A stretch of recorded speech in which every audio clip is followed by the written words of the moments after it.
Hello everyone, today I'm excited to share with you our new plugin BassShaper. If you're a fan of our previous plugins in this series, Vocal Shaper and Kick Shaper, you're sure to love BassShaper, which, as is pretty self-explanatory, is for shaping your bass and helping you mix it into your tracks and have it sound powerful and thick and full and consistent and everything you want out of a good bass line or stem.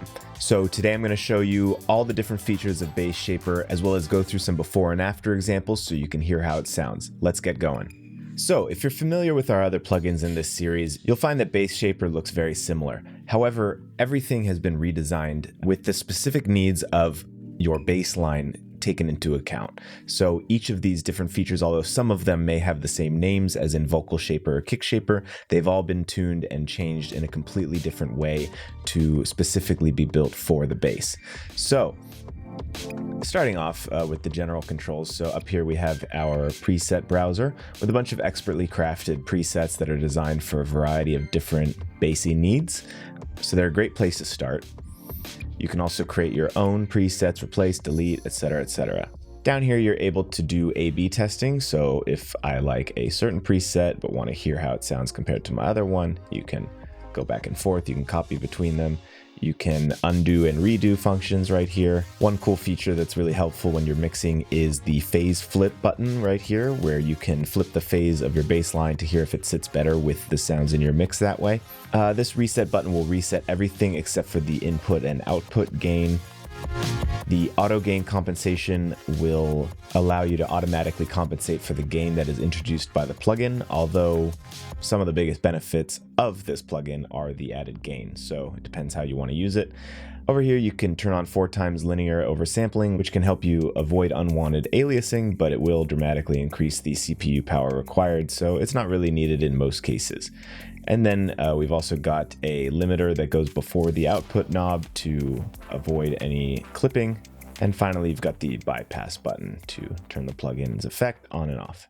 In the center, you'll see the visual feedback to be able to see exactly what is going on with your bass line in terms of the frequency spectrum. On the left, you have the input gain, and on the right, you have the output gain. You can adjust that with these knobs here.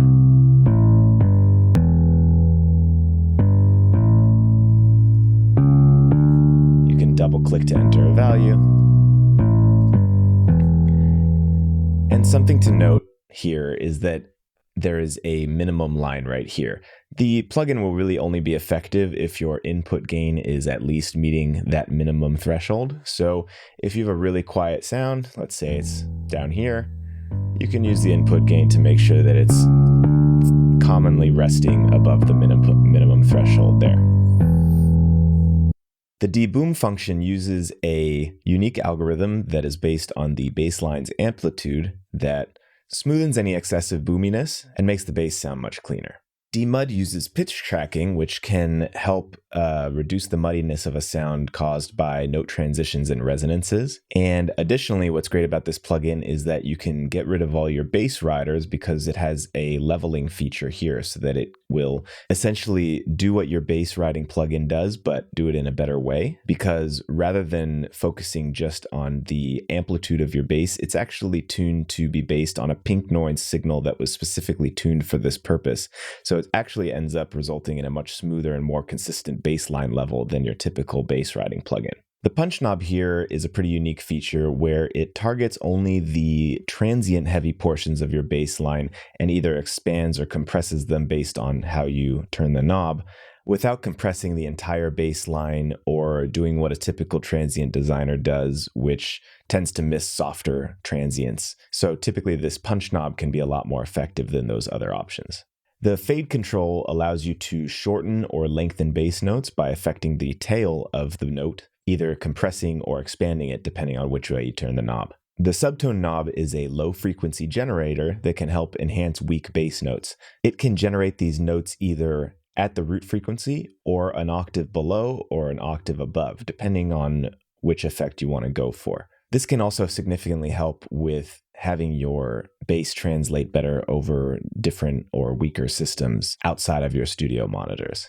Now we'll head down to the SAT EQ, which you may have guessed stands for saturation EQ. This EQ works quite differently to most EQs in that regardless of whether you are boosting or cutting frequencies, you are adding saturation as well, which helps the bass to retain richness regardless of how you're affecting the frequencies.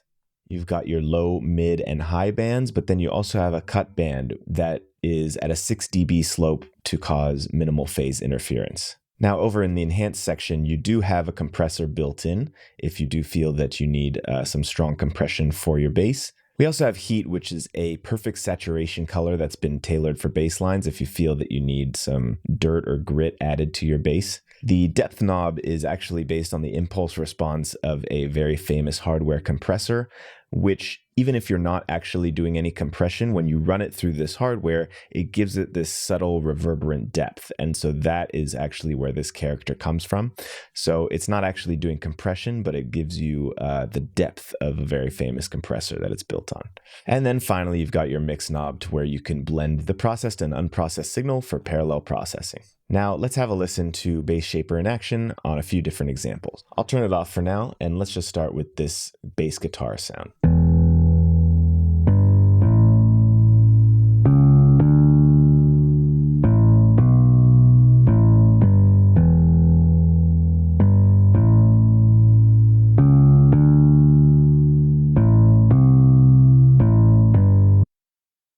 All right, so it's okay, but to me it's sounding pretty thin, could use some beefing up for sure, and I think it could use some filling out with some saturation.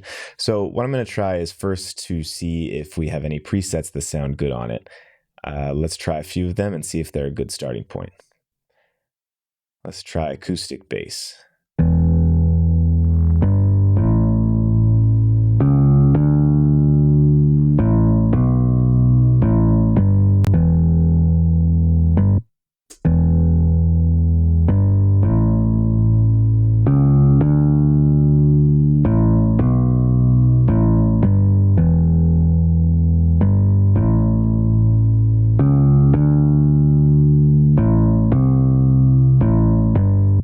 So you can also see with the visualization that the orange line is the original signal and the red line is now our process signal. So keep that in mind when you're looking at it. I think that was nice, but let's see if there's something else that maybe is a bit better. How about mid-bass wonder? I wonder what that does.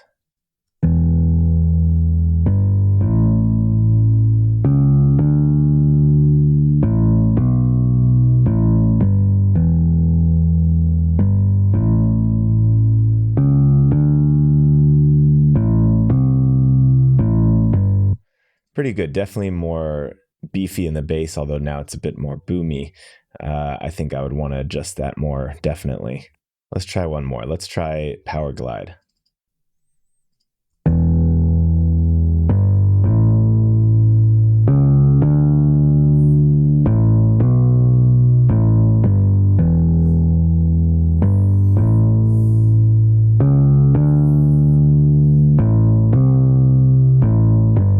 Okay, cool. So that's a little bit more like what I'm looking for, although it's probably a bit too much bassiness at this point. But now we can tweak it to get it sounding how we want. So I think it's a little too boomy, so let's adjust the deboom.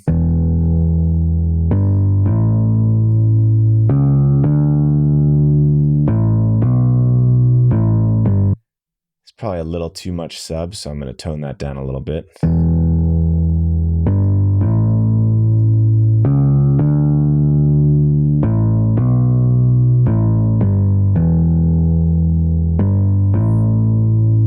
Just gonna bypass on and off to hear the difference real quick.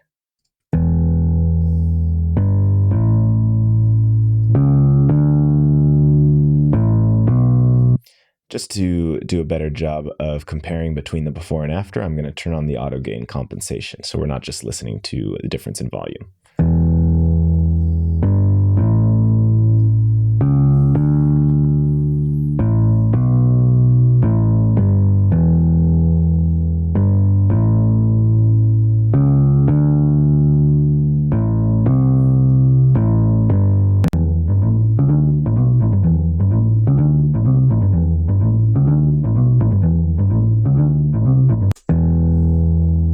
All right, I like how that's sounding. I like a little bit of parallel processing there. I think that it adds a nice character to not be 100% wet. I also increase the highs and mids a little bit, cut the bass tone a bit. I went with center instead of sub because I felt that center was already plenty low enough. We didn't need to go lower than that. And I just felt that the sustain was a bit much, so I reduced the fade a little bit. So let's hear how it's sounding before and after. So this is before.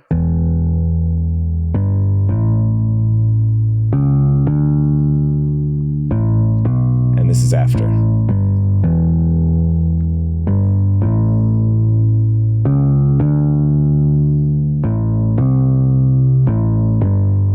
Cool. I think it sounds a bit more smooth, a lot more manageable, and like something that would easier slot into a mix. Of course, it depends on the track that I'm mixing. So, we'd probably make adjustments based on the other instruments in the mix, but I definitely like where it's sounding now. So let's jump into the next one. So this one is more of an 808 type synth bass.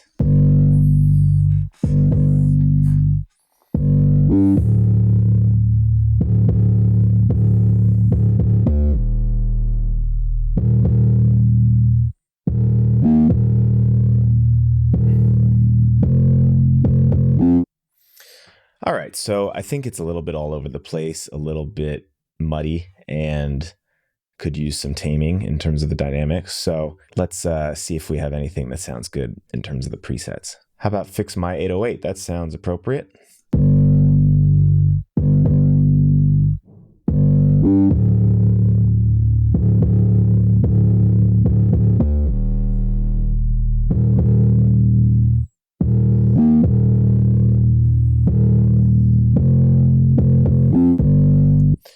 All right, so it's getting there. I think it's still very boomy. And the issue with this one is it's pretty blown out in terms of the sample itself.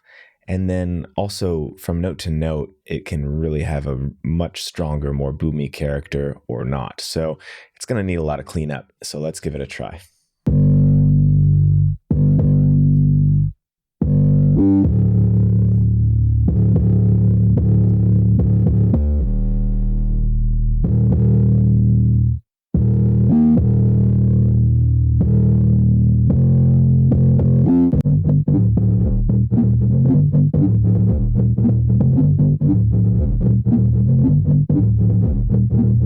All right, so now let's hear it without it and then with it again.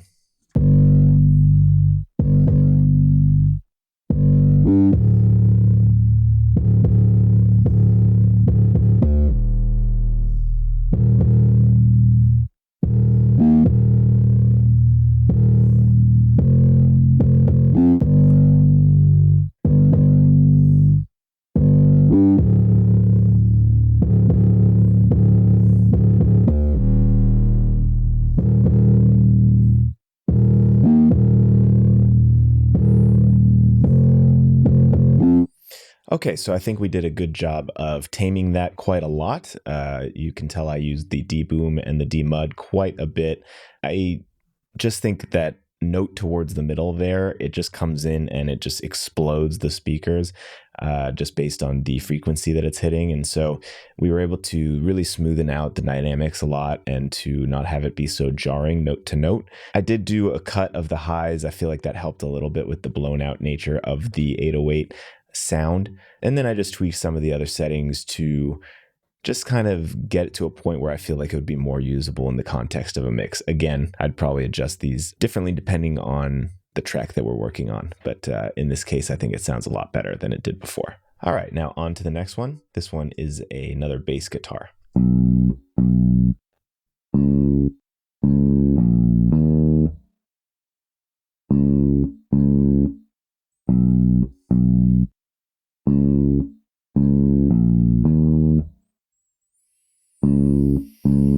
This one, I feel like the dynamics are pretty even already, but it's just not that thrilling of a sound. So I think in this case, I'll be looking to more shape the sound and improve the, I guess, appeal of the sound rather than focusing so much on the dynamics. So let's see.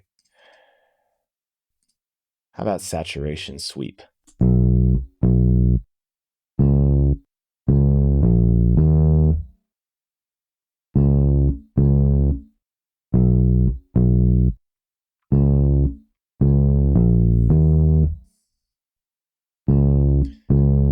All right, that's more getting there. I like the heavy saturation that's on there. Now we just need to tweak it a little bit more for our sound. So let's see. Let's just play with these different settings. I'm not sure I'll actually use the deboom much, but let's try it.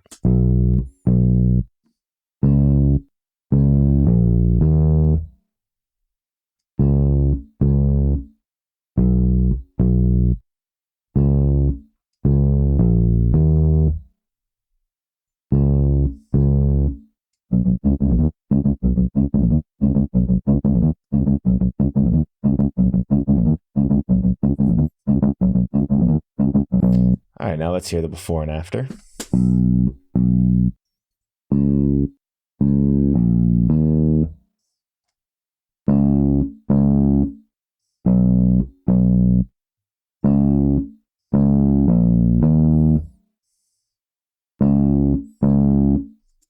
All right, so it depends on what you're looking for in the track. Now it sounds a little bit more synthy almost, and so I'm not sure if that's exactly what you want for your track, but it definitely is more, to me, thick and full and can be easier slotted into a lot of mixes than the previous one, which just kind of, it had a different character to it, like it had that kind of chorusy sound, but it just felt a little bit lost. I feel like it would get covered up really easily in the mix. So I think adding a little bit of subtone and then increasing the punchiness and the saturation of it will make it more usable in more contexts. So for our final sound, I have another bass guitar, but this time we're going to start just from scratch. We're not going to use a preset, and we'll see how we do.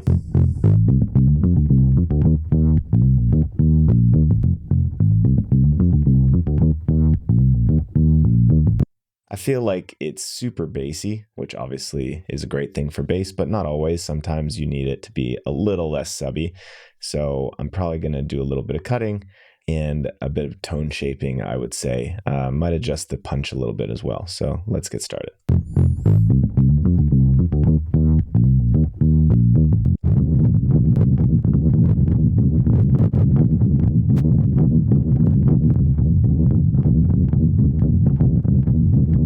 Cool. I actually really like how we sound now. So let's compare what we started with and what we finished with.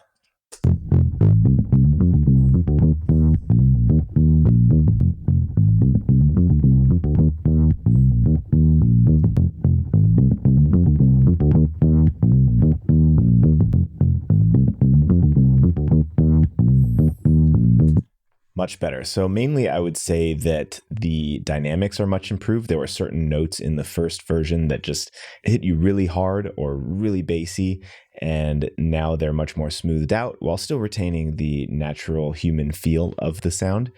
We didn't just throw it through a compressor and kill it. I added a little bit of high subtone. I think that'll help it translate on a variety of speakers. Added some punch to affect those transients, but reduced the fade a little bit to make the tails bleed a little bit less into each other. The EQ was probably one of the main things I did, where obviously I turned everything down a bit, but really that low end was really, to me, taking up way too much of the sound, so I cut that quite a bit. Added a little bit of compression and saturation there as well. I really liked how the depth sounded on there. It gave it a whole different kind of additional character that wasn't present in the original version. And overall, we ended up with a much more usable and tamer sounding bass that will translate better through your mix and through a variety of different speakers. So there you have it. There's BassShaper. Thank you so much for watching this video. Hope you guys found it helpful. Now we've really got a full suite of these tools between Vocal Shaper, Kick Shaper, and BassShaper. You can create a whole song just using those plugins added to your instruments, of course. So it's available now on our website. You can get it at waproduction.com. You can also try the free demo, which is a fully functional trial for 14 days. So you can go test it out. No worries. No need to purchase right away. So go get BassShaper and give it a try and see how it transforms your bass mixing abilities. Look forward to catching you guys on the next one. Have a great day.